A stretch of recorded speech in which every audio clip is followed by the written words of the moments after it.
La reina Sara observaba desde su trono de cristal negro, mientras las pantallas holográficas mostraban la devastación. Sus ojos dorados brillaban con una mezcla de fascinación y horror. Los humanos acababan de destruir una flota entera de naves, Cortac, sin pestañear siquiera. Esto no puede ser real, murmuró, sus dedos largos y pálidos aferrando los brazos del trono. Una especie tan joven, tan primitiva. Su consejero principal, un ser alto y delgado llamado Vex, se acercó con cautela. Majestad, los informes son precisos. Los humanos utilizaron armas que ni siquiera conocíamos que existían. Zara había gobernado el Imperio Celestial durante 3 siglos. Su civilización dominaba 14 sistemas estelares y había conquistado 18 especies diferentes. Nunca había encontrado resistencia real. Los humanos cambiaron todo eso en una sola batalla. Muéstrame los registros otra vez, ordenó, su voz resonando en la vasta cámara del trono. Las imágenes aparecieron flotando en el aire. Naves humanas, pequeñas comparadas con los gigantescos cruceros Cortac, danzaban entre los disparos enemigos como si fuera un juego. Sus movimientos eran impredecibles, caóticos, pero devastadoramente efectivos. Observa aquí, señaló Vex, pausando la reproducción. Esta nave humana se lanza directamente contra el buque insignia Cortac. Los sensores muestran que sabían que morirían. Zara frunció el ceño. En su experiencia, todas las especies valoraban la supervivencia por encima de todo. Era la ley universal más básica, pero los humanos parecían ignorar completamente esta regla. Contacta con el almirante Kyle Johnson. Decidió finalmente. Quiero hablar con él. La comunicación se estableció en minutos. La imagen de un hombre de mediana edad apareció en la pantalla principal. Tenía cabello gris y ojos azules fríos que parecían evaluar todo constantemente. Su Majestad saludó a Johnson con una inclinación mínima de cabeza. ¿Un honor inesperado? Almirante, acabo de presenciar la destrucción de mi flota aliada Cortac. Johnson sonrió, pero no había calidez en su expresión.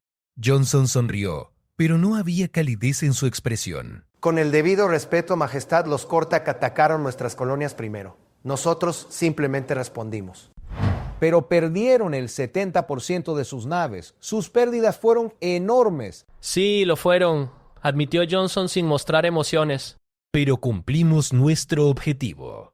Zara se inclinó hacia adelante. No entiendo su lógica. ¿Por qué sacrificar tantas vidas por unas simples colonias?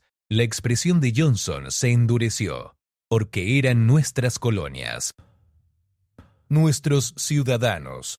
Y nosotros protegemos lo que es nuestro. Después de terminar la comunicación, Sara permaneció en silencio durante largos minutos. Había algo en los humanos que desafiaba todo lo que conocía sobre la naturaleza de las especies inteligentes. Vex, ordena una investigación completa sobre la humanidad. Quiero saber todo sobre ellos. Como desee, Majestad. Pero mientras Vex se retiraba, Zara siguió observando las estrellas a través de las ventanas transparentes de su palacio. Por primera vez en siglos, sintió algo parecido al miedo. Los humanos no actuaban como conquistadores racionales, actuaban como si no tuvieran nada que perder. Y eso los convertía en algo completamente impredecible y peligroso. Parte 2, 3 días después, los informes comenzaron a llegar al palacio de Sara como una avalancha de información perturbadora. Cada documento que leía la dejaba más desconcertada que la anterior. Los humanos no siguen ningún patrón conocido de comportamiento galáctico, informó Vex proyectando datos en el aire. Mire estos registros de sus guerras internas. Las imágenes mostraban conflictos brutales entre los mismos humanos, ciudades destruidas, millones de muertos, recursos devastados. Pero lo más extraño era que después de cada guerra reconstruían todo y continuaban como si nada hubiera pasado. «¡Esto es irracional!», murmuró Sara. Destruyen su propio planeta y luego lo reparan. Una y otra vez. ¿Hay más, Majestad?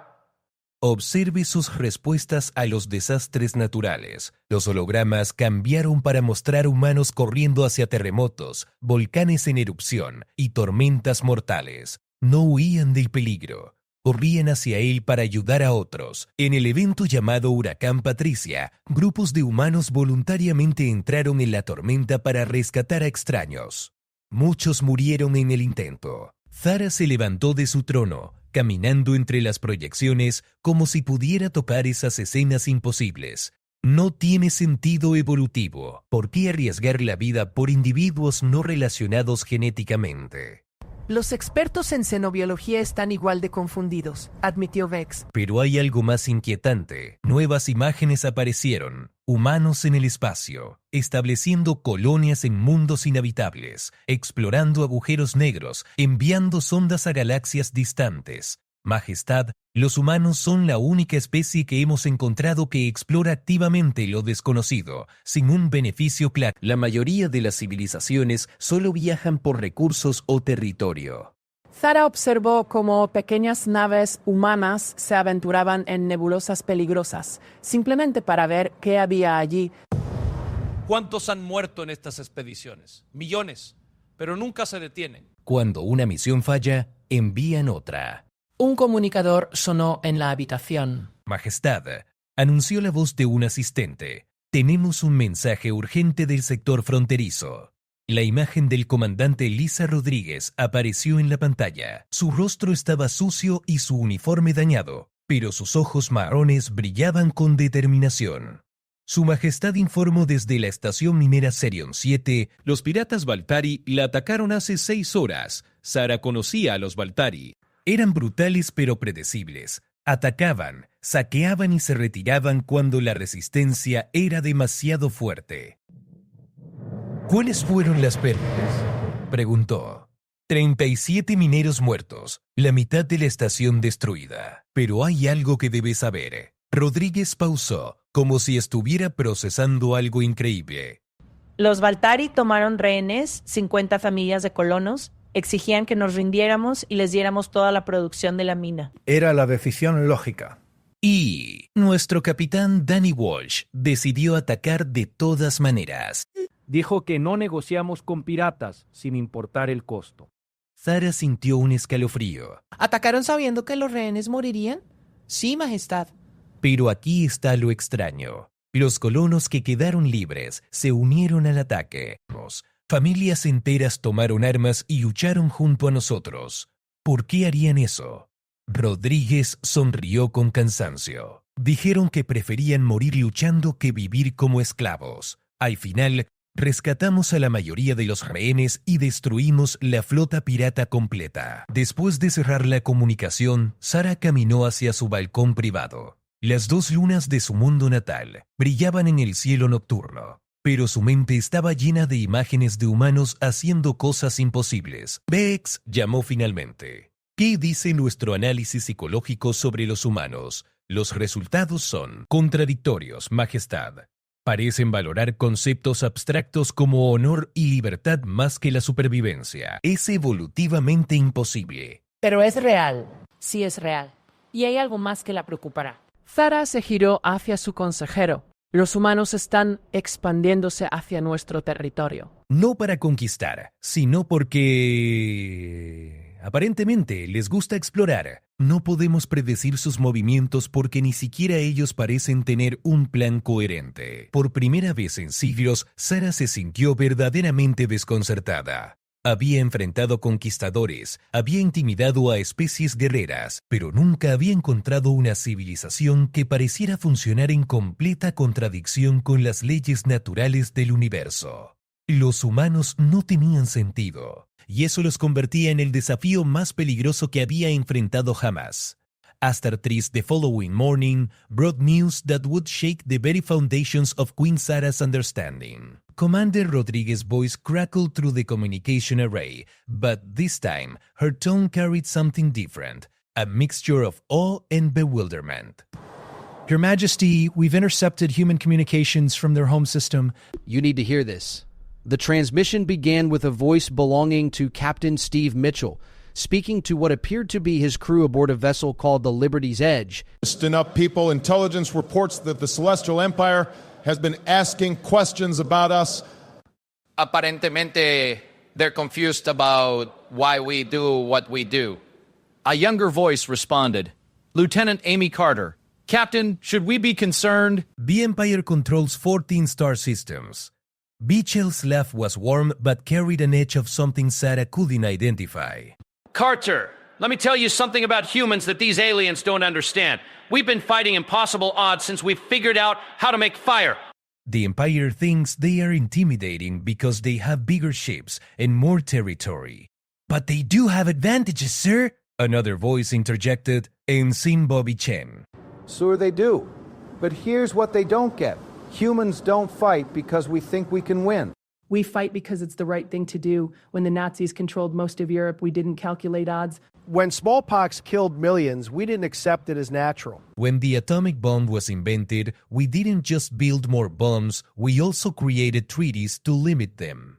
Zara paused the recording, her golden eyes reflecting confusion. Bix, what are these references?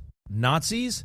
Smallpox? Her advisor consulted his datapad quickly. Historical events from their home world, Majesty. The pattern is consistent. Humans repeatedly face overwhelming threats and respond by fighting harder. The recording continued with Mitchell's voice growing more passionate. The Empire wants to know why we sacrificed 70% of our fleet to save some mining colonies. It's simple. Because those weren't just mining colonies, they were our people, living their lives, raising their children, dreaming their dreams. And nobody takes that away from humans without paying the price. Lieutenant Carter spoke again. What if they retaliate, Captain? Then we'll face whatever comes. Look, the Empire has been playing by the same rules for centuries. Conquer, negociate, expand, control. They think the universe works like a chess game where you calculate moves and minimize losses. But humans don't play chess with our freedom. What do we play, sir? Asked Ensign Chen. Mitchell's voice carried a grin. We play poker. And we're willing to go all in on principles that other species think are just abstract concepts.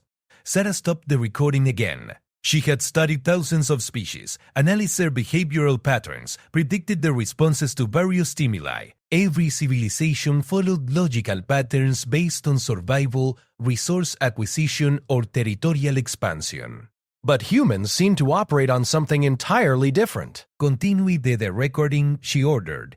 Captain Mitchell was explaining something about human history to his crew. When we were still trapped on one planet, we had a saying, give me liberty or give me death. A woman named Patrick Henry said that, and it wasn't just rhetoric. Throughout our history, humans have repeatedly chosen death over submission. But that's not evolutionarily advantageous, came another voice, Dr. Rachel Kim, the ship's science officer. No, it's not. But evolution only explains how we got here, not where we choose to go. Humans decided long ago that some things are worth dying for. Freedom, justice, the right to explore the unknown, the right to protect those who can't protect themselves. Sarah felt something cold settling in her stomach. This whose bravado, or species pride. This whose bravado, these humans genuinely meant every word. Mitchell continued. The Empire thinks we're irrational because we take risks they wouldn't take. But here's what they don't understand. Humans aren't trying to minimize risk. We're trying to maximize the chance that future generations will live in a universe worth living in. The communication ended with Mitchell giving orders for increased patrols along the frontier. As the transmission faded, Sarah found herself staring at the empty hologram space, trying to process what she had learned. Majesty, Beck said carefully, there's more intelligence coming in from other sources. Human behavior patterns across their entire species show this same irrationality. Show me. New projections filled the room with data from across human space. On New Texas, human colonists had diverted their entire planetary defense budget to build schools instead of weapons. On Frontier Station Alpha, humans had refused to exploit an indigenous species for valuable minerals, even though the aliens couldn't resist human technology. They're leaving resources untapped, Sarah murmured. They're choosing principle over profit. Yes, Majesty. And it gets stranger. On the world-designated Paradise Lost, human settlers discovered the ruins of an ancient civilization. Instead of claiming the archaeological treasures, they established a preserve and hired genoarchaeologists from 12 different species to study the site properly. Farah walked to her window, gazing out at her capital city. Millions of beings from dozens of conquered species lived and worked there in orderly efficiency. RMP ran unpredictable rules. The strong dominated the weak, resources flowed to those who could claim them, and survival trumped all other considerations. But humans seem to operate on entirely different principles. They valued abstract concepts over tangible benefits. They risked everything for ideas that couldn't be measured or quantified. They treated other species as equals, even when they had the power to dominate. Bex, I want you to calculate something for me. If humans continue expanding at their current rate following their current behavioral patterns, what happens to our empire? Her advisor worked at his console for several minutes, processing vast amounts of data. When he looked up, his expression was grim. Megastite, if humans maintain their current trajectory, they won't conquer our territory. They'll do something much more dangerous. What? They'll inspire our subjects to demand the same freedoms humans take for granted. The empire's stability depends on acceptance of hierarchy and authority. Humans seem to believe that all intelligent beings deserve liberty and self-determination. For the first time in centuries, Queen Sarah felt genuinely afraid. She could fight conquering armies and negotiate with ambitious rulers. But how do you fight an idea? How do you defeat people who value principles more than their own lives? The humans weren't coming to conquer her empire. They were coming to accidentally destroy it simply by existing and demonstrating that there was another way to live among the stars. After Queen Sarah received an invitation that changed everything. The message arrived through diplomatic channels, carried by a small human vessel that had somehow penetrated her empire's most secure communication networks without triggering a single alarm. Ambassador Jennifer Walsh stepped out of the transport pod with the casual confidence that Sarah was beginning to recognize as uniquely human. She was a woman in her 40s, with short brown hair and green eyes that seemed to evaluate everything with curious intelligence rather than calculating threat assessment. Your Majesty, Walsh said, offering a slight bow that somehow managed to show respect without submission. Thank you for agreeing to meet with me. Farah had agreed to this meeting against the advice of every counselor in her court, but she needed to understand these impossible creatures before they accidentally destroyed everything she had built. Ambassador Walsh, you are either very brave or very foolish to come here alone. Walsh smiled and Sarah was struck by how genuine it appeared. Most diplomats wore their expressions like masks, but this human seemed incapable of deception. Your Majesty, I prefer to think of it as optimistic. I believe that understanding between our peoples is possible. They walked through the crystal corridors of Sarah's palace, past gardens that showcased flora from dozens of conquered worlds. Walsh stopped frequently to admire plants and ask questions about their origins, showing what appeared to be genuine interest in preservation rather than possession. You maintain these species even though they serve no economic purpose, Walsh observed, studying a flowering vine from the distant Altarin system. They are beautiful, Farah replied, then immediately wondered why she had admitted such a thing to a potential enemy. Beauty is reason enough. We have gardens like this on Earth. Places where we preserve species simply because they deserve to exist. They settled in Sarah's private meeting chamber, where a holographic star map showed the current boundaries of both their territories. The human sphere was smaller, but expanding rapidly in all directions. Ambassador Vidire. These pages confuses us. You make decisions that seem to contradict basic survival instincts. Walsh nodded thoughtfully. I can understand why that would be puzzling. May I ask what specifically concerns you? Your response to the Korthak attack. You lost thousands of personnel to save mining colonies that could have been replaced. Could they? Walsh's voice carried a gentle challenge. Could we have replaced Maria Santos, who was 3 months away from retirement and had 17 grandchildren? Could we replace Tim Bradley, who wrote poetry in his spare time and was teaching his daughter to play guitar? Sarah felt an unfamiliar discomfort. Those are individuals. The strategic value of the colonies was minimal. Your Majesty, that's where we see things differently. To humans, every individual has infinite value. Maria Santos wasn't just a miner. She was a universe of experiences, relationships, dreams, and contributions that could never be duplicated. The universal display shifted to show footage from the battle. Walsh watched quietly as human ships sacrificed themselves to protect civilian transports. This is inefficient, Sarah said. You could have saved more people by retreating and returning with superior forces, maybe. But retreat would have meant abandoning people who trusted us to protect them. Humans have a saying, we don't leave anyone behind. It's not always the smart choice, but it's always the right choice. Sarah manipulated the display to show human expansion patterns. Your people colonize worlds that other species consider uninhabitable. Frozen planets, desert worlds, storm rack systems. Why? Walsh's eyes lit up with enthusiasm. Because they're there. Because someone might figure out how to thrive in those conditions. Because diversity makes us stronger.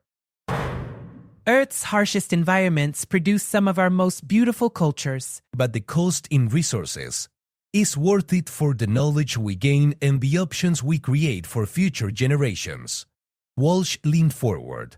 Your Majesty, may I share something that might help explain human thinking? Sarah nodded. On Earth, we have a concept called the overview effect. When humans first saw our planet from space, something profound happened. We realized that all our differences, all our conflicts, all our separate nations and cultures were just facets of one small, beautiful world floating in an infinite cosmos. The ambassador gestured toward the star map. When we reached the stars and discovered other intelligent species, that feeling expanded. We began to see the galaxy as one vast community of conscious beings, all trying to understand our place in the universe. That's a lovely sentiment, Sarah said carefully, but the universe is competitive. Resources are limited. Some species must dominate for any to survive. Walsh shook her head. We've learned that cooperation produces better results than domination. When humans work together with other species, we all become more than we could be separately. To demonstrate her point, Walsh activated a small device that projected images of human-alien cooperative projects. Sarah saw mixed crews working on space stations, joint scientific expeditions, shared colonies where multiple species live in harmony. This is the Andromeda Research Station, Walsh explained. Humans working alongside Altarians, Centis, and 12 other species. Together, they've made breakthrough discoveries in faster-than-light communication and sustainable energy generation. And humans gain nothing from sharing these discoveries. We gain partners. We gain knowledge. We gain the satisfaction of knowing that we've helped make the galaxy a better place for everyone. Sarah studied the images of humans and aliens working side by side, sharing meals, celebrating discoveries together. Bisbada la fantasy of universal brotherhood that could never work in reality. Ambassador, you speak of cooperation, but your military responses are devastatingly effective. The Cortac fleet was completely destroyed. Walsh's expression grew somber. But we'll fight when fighting is necessary. We've learned that sometimes violence is the only thing that stops greater violence. And you're prepared to fight my empire. The ambassador met Sarah's gaze directly. We're prepared to defend ourselves and our allies, but we'd much rather find ways to work together. What could humans possibly offer my empire? Walsh smiled. Ideas. Perspectives. Solutions to problems you didn't know you had. Humans are very good at looking at impossible situations and finding new possibilities. She activated another projection showing human rescue operations, scientific breakthroughs, and artistic achievements. We offer friendship to those who want it, protection to those who need it, in opposition to those who choose to be enemies. For the first time in their conversation, Sarah felt the implicit threat beneath Walsh's diplomatic words. Humans weren't just offering cooperation. They were quietly promising that the consequences of continued aggression would be severe. I need to consider what you've told me, Zara said finally. Of course. But, the Majesty, primero hope you'll consider this. Humans believe that the galaxy is big enough for all of us to flourish. We don't want to conquer your empire. We want to explore the stars alongside you. As Ambassador Walsh departed, Sarah remained in her chamber, staring at the star map. The human territory seemed small compared to her vast empire, but she was beginning to understand that humans measured success by different standards entirely. They weren't trying to build the largest empire or control the most resources. They were trying to create a galaxy where freedom, cooperation, and exploration were possible for everyone, and that goal might be more dangerous to her traditional empire than any military conquest. Parte 5. Al día siguiente de la reunión con la embajadora Walsh, Sarah no podía concentrarse en los asuntos rutinarios del imperio. Sus pensamientos regresaban constantemente a las palabras de la humana y a las implicaciones de lo que había aprendido. Majestad, anunció Bex mientras ingresaba a la cámara del trono. Tenemos informes urgentes desde el sector exterior. ¿Qué tipo de informes? 3 de nuestras especies vasallas han solicitado reuniones diplomáticas: los altairanos, los Senti y los Corvaxi. Todos mencionan haber tenido contacto reciente con humanos.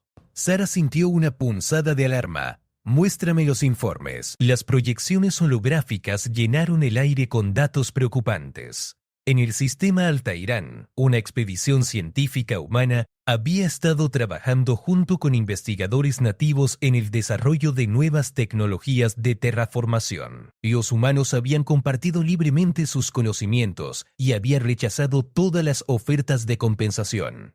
Los altairanos están preguntando por qué no pueden tener el mismo tipo de relación con nosotros, explicó Bax. Quieren renegociar sus términos de vasallaje y los sentí. Peor, un grupo de humanos ayudó a rescatar a una colonia Sentí que estaba siendo atacada por piratas espaciales. Los humanos perdieron 2 naves en la operación, pero se negaron a aceptar cualquier pago por sus servicios. Zara se levantó de su trono y comenzó a caminar por la habitación. Durante siglos, su imperio había funcionado bajo un principio simple. Las especies más fuertes protegían a las más débiles a cambio de recursos, territorio y lealtad. Era un sistema ordenado y predecible. Los entes ahora están cuestionando por qué deben pagar tributos por protección cuando los humanos le ofrecen gratuitamente. Continuó Bex. ¿Y los Corvaxi? Esa situación es aún más complicada. Una nave de exploración humana descubrió que estábamos extrayendo recursos de un mundo sagrado Corvaxi sin su conocimiento. En lugar de aprovecharse de la información, los humanos contactaron directamente a los líderes Corvaxi y les informaron sobre nuestras operaciones. Sarah se detuvo abruptamente. ¿Qué? Los humanos revelaron nuestras operaciones mineras secretas en Corvaxi Prime. Ahora los Corvaxi exigen una explicación y están amenazando con romper su tratado de vasallaje. Por primera vez en décadas, Sarah sintió que estaba perdiendo el control de la situación. Los humanos no estaban atacando directamente su imperio, pero sus simples acciones estaban desestabilizando sistemas de gobierno que habían funcionado durante siglos. Necesito hablar con algunos de estos líderes vasallos, decidió. Establece comunicaciones con el primo ministro Altairán Keld. En minutos, la imagen del líder Altairán apareció en la pantalla principal. Era un ser alto y delgado, con piel azul pálida y grandes ojos plateados. Su expresión mostraba una mezcla de respeto y determinación que Sarah no había visto antes. Su Majestad saludó Keld con la reverencia habitual, pero algo en su tono había cambiado. Primo Ministro, he recibido informes sobre sus recientes interacciones con los humanos. Sí, Majestad, han sido reveladores. Explícate, Keld pausó, como si estuviera eligiendo cuidadosamente sus palabras. Los humanos llegaron a nuestro sistema hace 3 semanas. Inicialmente asumimos que era una misión de reconocimiento o conquista, pero pidieron permiso para estudiar nuestros métodos de terraformación. Y no solo pidieron permiso, Majestad, ofrecieron compartir sus propias técnicas a cambio. Cuando nuestros científicos trabajaron con los suyos, los resultados fueron extraordinarios. Zara frunció el ceño. ¿Qué tipo de resultados? Desarrollamos un método para convertir planetas áridos en mundos habitables en un tercio del tiempo que nos tomaba antes. Los humanos aportaron ideas que nunca habíamos considerado. Y supongo que ahora quieren algo a cambio. Keld negó con la cabeza. Esa es justamente la cuestión, Majestad. No quieren nada. Cuando ofrecimos pagar por su conocimiento, dijeron que el intercambio de ideas era beneficio suficiente para ellos. Zara sintió esa familiar sensación de desconcierto que los humanos parecían provocar. Primo Ministro, ¿cuál es el propósito de esta comunicación? Majestad, durante 3 siglos, los altairanos hemos pagado tributos al Imperio Celestial por protección y estabilidad. Es un arreglo que hemos aceptado como necesario. Continúa. Pero los humanos nos han mostrado que existen otras formas de relacionarse entre especies, formas basadas en cooperación mutua, en lugar de dominación. Ahí estaba. La pregunta que Sara había estado teniendo. ¿Estás cuestionando los términos de nuestro tratado? Estoy preguntando si podríamos explorar una relación más equitativa. Los humanos nos han demostrado que el conocimiento compartido beneficia a todos los involucrados. Después de terminar la comunicación, Sara se dirigió a su balcón privado. Las 2 lunas brillaban en el cielo nocturno, pero su mente estaba tumultuosa con implicaciones que se extendían mucho más allá de una simple renegociación de tratados. Vex llamó a su consejero. ¿Qué tan extendidas están estas ideas humanas entre nuestros vasallos? Los informes indican que al menos 8 especies están cuestionando sus relaciones actuales con el Imperio. Algunas han comenzado a establecer contactos diplomáticos directos con los humanos. ¿Están los humanos activamente tratando de reclutar a nuestros vasallos? No parece ser así, Majestad. Los informes sugieren que simplemente actúan de acuerdo con sus principios, y estas acciones inspiran a otros a cuestionar las estructuras existentes. Sara reflexionó sobre esto. Los humanos no estaban llevando a cabo una campaña de subversión deliberada. Simplemente existían y operaban según sus valores, y eso era suficiente para desestabilizar un imperio que había durado 1000 años. ¿Hay algo más, Majestad? Añadió Vex con cautela. ¿Qué? Hemos interceptado comunicaciones internas humanas que discuten nuestra situación. Muéstramelas. La grabación comenzó con la voz del capitán Mike Torres, comandante de una nave de exploración humana. Central, tenemos una situación compleja aquí. La reina Sara parece estar perdiendo control sobre sus estados vasallos, y no estoy seguro de que entienda por qué.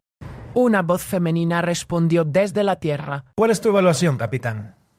Almirante Parker, creo que el Imperio Celestial está construido sobre principios que son fundamentalmente incompatibles con la libertad individual. Cuando las especies vasallas ven que existen alternativas, naturalmente quieren más autonomía. ¿Recomendaciones? Sugiero que continuemos operando según nuestros valores estándar, pero que seamos conscientes de que nuestras acciones tienen consecuencias políticas más amplias de las que pretendíamos. La comunicación continuó con discusiones sobre cómo los humanos podrían ofrecer mediación entre el Imperio Celestial y sus vasallos rebeldes, si se les solicitara. Cuando la grabación terminó, Sara se quedó en silencio durante largos minutos. Los humanos ni siquiera estaban tratando de destruir su imperio. Simplemente existían, y su existencia misma cuestionaba todo lo que ella había construido. Por primera vez comenzó a preguntarse si el problema no eran los humanos, sino los principios sobre los cuales había construido su imperio. Y esa era una pregunta que la aterrorizaba más que cualquier amenaza militar que hubiera enfrentado jamás. ¡Aster 6! La crisis llegó a su punto culminante 2 semanas después, cuando los representantes de 2 especies vasallas solicitaron simultáneamente una audiencia con Sara. El gran salón del palacio, que normalmente albergaba ceremonias individuales con especies suplicantes, ahora bullía con delegados de mundos que habían estado bajo el dominio imperial durante siglos. Sara observaba desde su trono elevado, mientras especies que tradicionalmente evitaban el contacto entre sí conversaban animadamente en pequeños grupos. «Majestad», murmuró Vex a su lado, «nunca hemos permitido que los vasallos se reúnan en grupos». Sara había notado lo mismo. Su estrategia imperial siempre había incluido mantener a las especies vasallas separadas, negociando con cada una individualmente para evitar alianzas que pudieran desafiar su autoridad. Pero ahora, inspirados por el ejemplo humano de cooperación, habían encontrado formas de comunicarse entre ellos. Su Majestad, habló el primer ministro Altairán Keld, actuando aparentemente como portavoz del grupo. Agradecemos que haya aceptado reunirse con todos nosotros. Procede, primer ministro. Hemos estado discutiendo nuestras experiencias recientes con los humanos y hemos llegado a ciertas conclusiones sobre el futuro de nuestras relaciones con el Imperio Celestial. Sara se tensó. ¿Qué tipo de conclusiones? Un nuevo representante se adelantó, la embajadora Centillira, una criatura elegante con piel iridescente y múltiples brazos que se movían con gracia hipnótica. Su Majestad, los humanos nos han mostrado que la cooperación voluntaria produce mejores resultados que la dominación forzada. En las últimas semanas, nuestras especies han comenzado a trabajar juntas en proyectos que benefician a todos. Para demostrar su punto, Jira activó un proyector holográfico que mostró imágenes de estaciones espaciales conjuntas, expediciones científicas mixtas y proyectos de intercambio cultural. Los altairanos están ayudando a terraformar mundos en ti, explicó Jira. Mientras que nuestros expertos en biotecnología están desarrollando nuevas técnicas médicas con científicos Corvaxi. El representante Corvaxi, un ser cristalino llamado resonador Taxi, emitió tonos musicales que el traductor universal convirtió en palabras. Estos proyectos cooperativos han producido avances que ninguna de nuestras especies podría haber logrado sola. Sara sintió como el control se deslizaba entre sus dedos.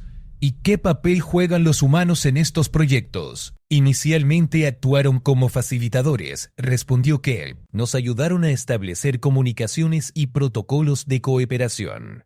Pero ahora trabajamos directamente entre nosotros. Su Majestad, añadió una voz nueva.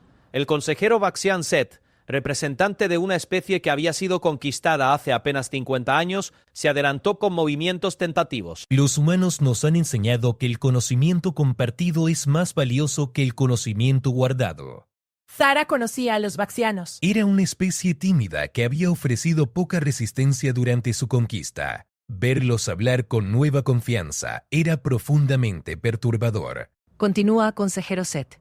Durante décadas, hemos pagado tributos al imperio mientras nuestros mundos se empobrecían gradualmente. Pero en las últimas semanas, el intercambio voluntario con otras especies vasallas ha revitalizado nuestras economías. Resonador Tax emitió más tonos musicales. Los principios humanos de comercio justo y cooperación mutua han demostrado ser más eficientes que los sistemas de tributo tradicionales. Sara se levantó de su trono, proyectando toda la autoridad imperial que había acumulado durante siglos. ¿Están cuestionando la legitimidad del Imperio Celestial? Un silencio tenso llenó el gran salón. Los delegados intercambiaron miradas, comunicándose en formas que Sara nunca había visto antes entre especies vasallas. Finalmente, el primer ministro Keld habló con una voz que combinaba respeto con determinación inquebrantable.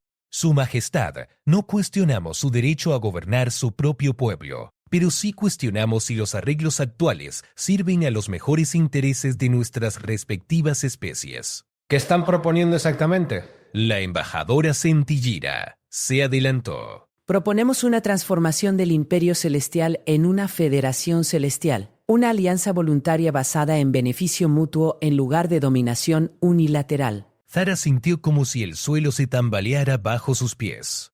¿Una federación? Sí, Majestad. Algo similar al modelo que los humanos han establecido con sus aliados. Cada especie mantendría su autonomía interna, pero cooperaríamos en asuntos de defensa mutua, comercio y exploración científica. Resonador Tax añadió sus tonos musicales. Los humanos han demostrado que tales arreglos pueden ser extraordinariamente exitosos. Su alianza terrestre incluye docenas de especies que trabajan juntas voluntariamente. Y nosotros podríamos ser socios en esa nueva estructura, concluyó el consejero Baxiano Set, en lugar de súbditos. Sara procesó las implicaciones de lo que estaba escuchando. Sus vasallos no estaban pidiendo independencia completa ni estaban amenazando con rebelarse. Estaban proponiendo una reinvención fundamental de todo su sistema de gobierno. Y sí rechazo esta propuesta. Otro silencio tenso. Pero esta vez no hubo intercambios de miradas nerviosas. Los delegados parecían haber anticipado esta pregunta. Kelt respondió con calma. Entonces, Su Majestad, tendremos que considerar otras opciones. Los humanos han ofrecido membresía en su alianza a cualquier especie que la solicite. Ahí estaba la amenaza implícita. No era un ultimátum agresivo, sino una declaración simple de alternativas disponibles. Si el Imperio Celestial no evolucionaba, sus vasallos tenían otros lugares a donde ir. Su Majestad, continuó la embajadora Gira, creemos que una federación celestial sería más fuerte que el imperio actual. Las contribuciones voluntarias siempre superan a los tributos forzados. ¿Y usted seguiría siendo nuestra líder?, añadió resonador Tax, pero como primera entre iguales en lugar de como conquistadora absoluta. Zara miró a los representantes de 12 mundos que habían sido leales durante siglos.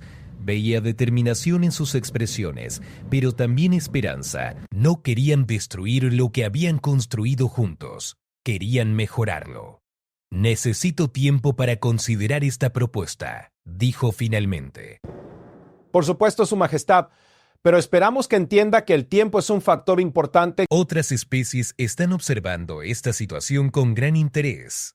Después de que los delegados se retiraran, Sara permaneció sola en el gran salón contemplando el peso de la decisión que enfrentaba. Los humanos habían logrado algo que ningún conquistador había conseguido jamás. Habían cambiado fundamentalmente cómo las especies de la galaxia pensaban sobre el poder y la autoridad, y lo habían hecho sin disparar un solo tiro contra su imperio. Por primera vez en siglos, Sara se enfrentaba a una verdad incómoda. Quizás los humanos tenían razón. Quizás había formas mejores de organizar la civilización galáctica. Y quizás era hora de que una reina aprendiera a convertirse en una líder verdadera.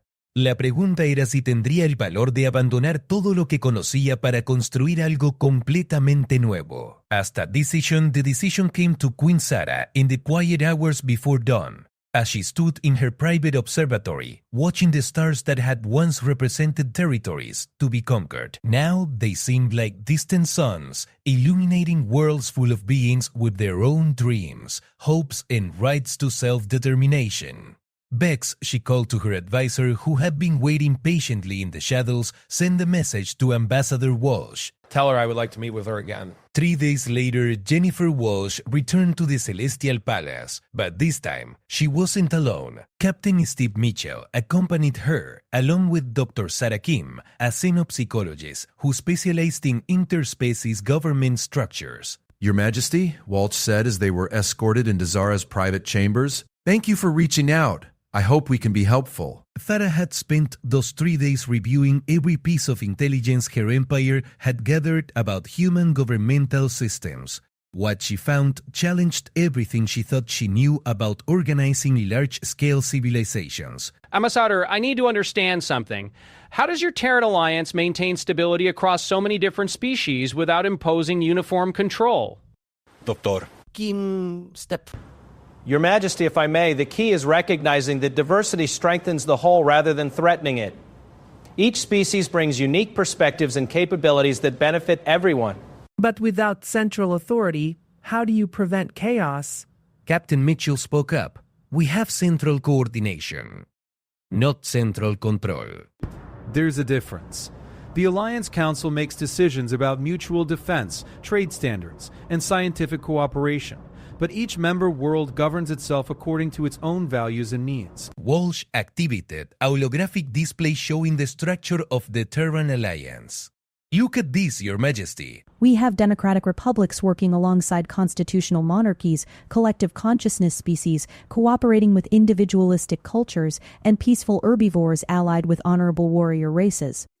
It sounds unstable, Thada observed, though her tone carried more curiosity than criticism. It is unstable in one sense. Kim admitted. It's constantly evolving, constantly adapting. But that flexibility is what makes it resilient. When problems arise, we have dozens of different perspectives working on solutions. Sarah studied the holographic representation of the alliance structure. What prevents stronger species from dominating weaker ones? Constitutional protections and cultural values, Mitchell explained. Every member species agrees to certain fundamental principles. No species has the right to dominate another. All beings have inherent dignity and rights, and cooperation produces better results than competition. But these are just words. How do you enforce such principles? Walsh smiled. The same way humans learn to enforce them on Earth, through institutional structures, cultural education, and the recognition that violating these principles ultimately hurts everyone, including the violators. Kim projected new images showing conflict resolution mechanisms within the Alliance. When disputes arise, we have mediation councils, arbitration processes, and if necessary, collective action to protect members from aggression. Surely some species want more territory, more resources? Of course, Mitchell acknowledged. But we found that cooperation in exploring and developing new worlds is more efficient than fighting over existing ones. Galaxy is vast enough for everyone to grow and prosper. Sarah walked to the window, gazing out at her capital city. Basal species have proposed transforming the Celestial Empire into something like your alliance, a voluntary federation rather than a conquest empire. What do you think about that proposal? Walsh asked gently. I think it terrifies me, Sarah admitted. For centuries, I've maintained peace through strength and control. Your system seems to invite chaos. It invites change. Scheme corrected, and change can be frightening. But consider this. Has your current system actually maintained peace, or has it simply suppressed conflict? The question hit Sarah like a physical blow. She thought about the constant need for military enforcement, the rebellions that had to be crushed, the resources devoted to maintaining control rather than building prosperity. My empire has lasted for 1,000 years, she said. But even to her own ears, the words sounded like she was trying to convince herself. And it could last for another 1,000, Walsh replied, but in a new form that serves all its people better. Your Majesty, humans learned something important during our own history. Empires built on conquest eventually collapse because they require constant energy to maintain control. But alliances built on mutual benefit tend to grow stronger over time. What would my role be in such a federation? What would my role you and your people choose? Dr. Kim explained. Many alliance leaders are former emperors or monarchs who transform their domains into member states. They maintain their positions through the consent of their citizens rather than through conquest. Walsh added, your experience in galactic governance would be invaluable in helping establish a new federation.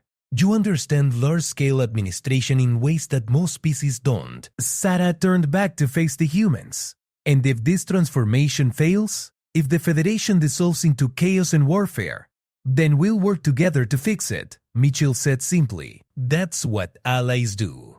The simplicity of his statement struck Sarah as both naive and profound. These humans seem to have an unshakable faith in the possibility of solutions, even when facing seemingly impossible problems. I want to see it, Sarah decided suddenly. I want to visit your alliance capital and observe how this voluntary cooperation actually works.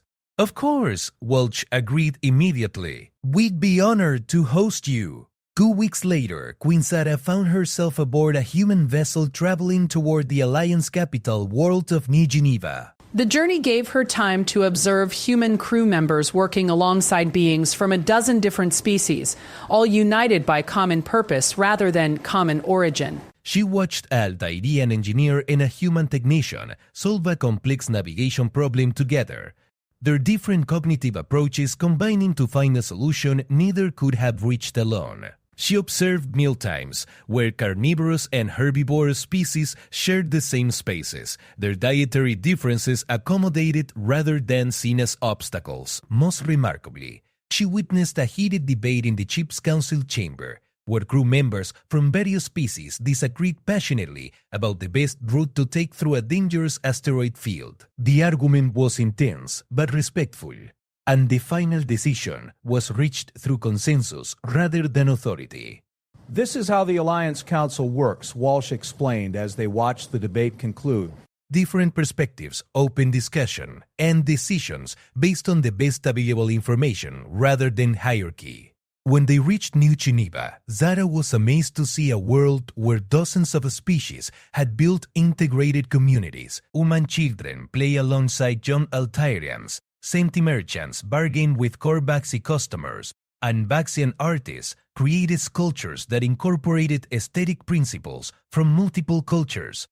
At the Alliance Council chambers, she observed actual governance sessions where representatives from 43 different species worked together on everything from trade regulations to scientific research funding.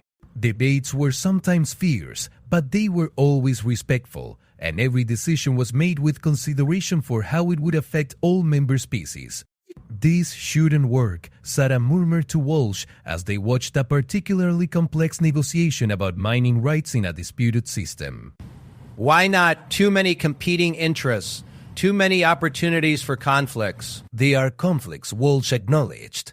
But we've learned that addressing conflicts openly and fairly prevents them from escalating into violence. That evening, at dinner hosted by Alliance President Chen Martinez, Sarah found herself seated between a former warlord who had transformed his empire into a democratic confederation and a collective consciousness species that made all decisions through telepathic consensus. The transition was difficult, admitted the former warlord, a being called Supreme Commander Trix, who now served as an elected senator.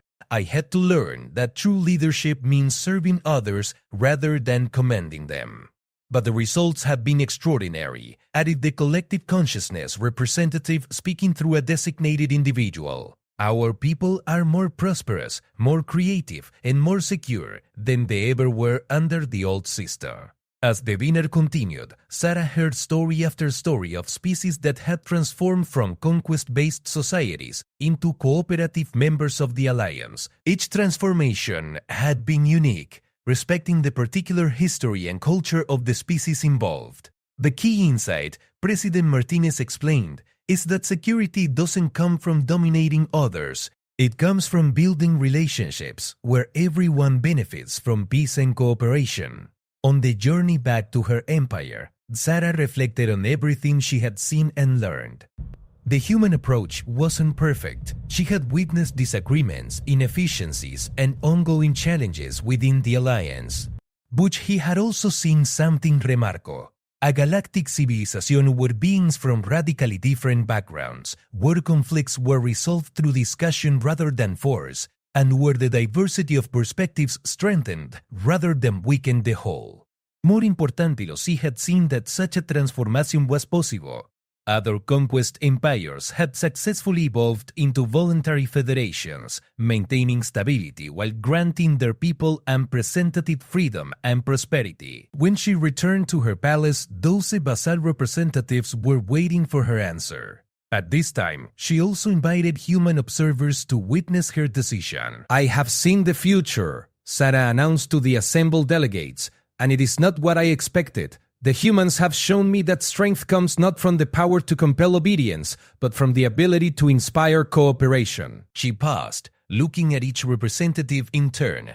I accept your proposal to transform the Celestial Empire into a voluntary federation. But I propose we call it something new. The Galactic Community. The legatics who had been nervous about challenging ancient authority now cheered for a future where their voices would be heard and their contributions valued. As Ambassador Walsh later reported to the Alliance Council, Queen Sarah had learned the truth that humans had discovered centuries earlier. In a universe full of intelligent beings, the greatest power comes not from conquest, but from the simple recognition that everyone deserves the chance to flourish among the stars. The transformation wouldn't be easy, and there would be challenges ahead. But for the first time in 1,000 years, an entire region of the galaxy was choosing cooperation over conquest, hope over fear, and community over empire. And it had all started because one species refused to accept that the universe was a zero-sum game where someone had to lose for others to win. Humans had dared to imagine that everyone could win together, and that imagination had changed the galaxy forever.